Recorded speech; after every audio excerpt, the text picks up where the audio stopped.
Catus Maximus here, this time with a little video about this General Tools number 840 Doweling jig. Seems to be pretty well built. Decent sized steel screw, little foot, cast aluminum primary components. This is a hardened steel drill guide for obvious reasons, because it's supposed to help you keep the drill bit straight, but they're going to be rubbing on the sides so they make it out of hard steel so it doesn't wear out too quickly. And once you get the feel of the bit going in straight, then you're not really putting any sideways pressure. It's just to help provide initial alignment, because when you're putting in dowels, which are very common for holding various pieces of wood together, if you're doing cabinet work where the wood is thin like plywood, then you use biscuits, which are little thin, flat pieces of wood, kind of eye-shaped. If you're using heavy-duty dowels, there may be something like the Festool Domino, which are wide. But dowels are just small wooden pegs, and you know, say we're building some garage shelves out of 2x4s, that you could put in some dowels and then screw them together, and the dowels just help maintain a more precise initial alignment. You can kind of fit everything together and then finally glue it and screw it. Otherwise, cast aluminum pieces, steel center die, which is spring loaded, so when you adjust it, it clicks right into the whatever size that you're working with. This happens to be a fractional one, and we go 3/16, quarter inch, 5/16, 3/8, 7/16, and ½ inch, so 6 most common sizes. Little set screw, although wish they would have had one on the other side, or maybe 2 of them, to really prevent this from sliding back and forth when you're doing a lot of work. We have various tick marks here.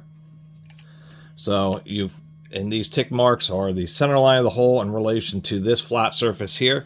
So if you wanted to make a tick mark, a 2x4 would be 1.5 by 3.5. So you'd actually set this up at 3/4 of an inch, lock it down. You know, the center line of the hole is going to be along the edge of the 2x4. And then this little tick mark is the center line longitudinally this way, and it's 1 3/4 inches from either of these sides. So you might take this, clamp it onto the edge, set the measurement to the center line, and then all you have to do is just use your tape measure, go along the piece of wood, and say you want to have 3 dowels an inch apart. You just put one marking, a mark at 1 inch, and mark at 2 inches, and so you have 3 marks, and so all you have to do is set this up, just align this with your current mark, and then just take and drill your hole, move it over, drill another hole.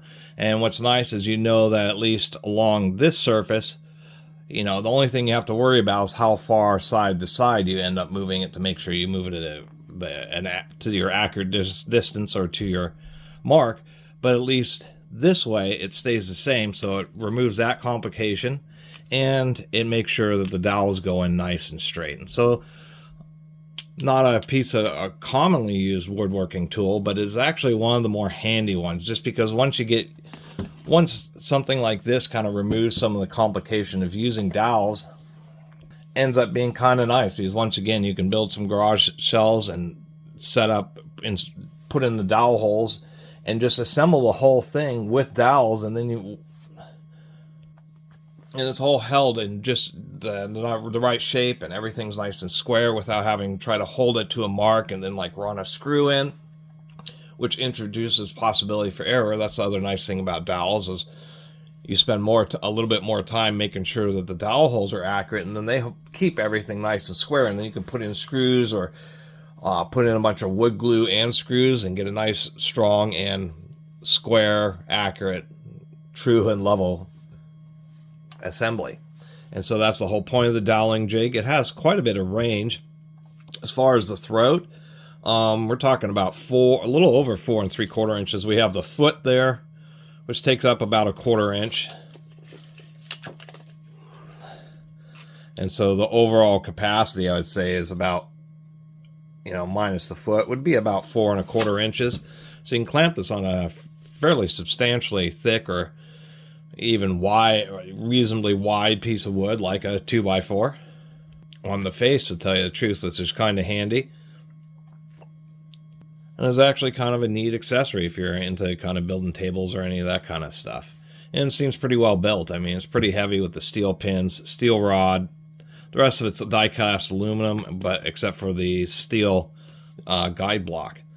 And I guess the most biggest complaint is like this set screw, you got to really kind of crank on it. It has a really small knob.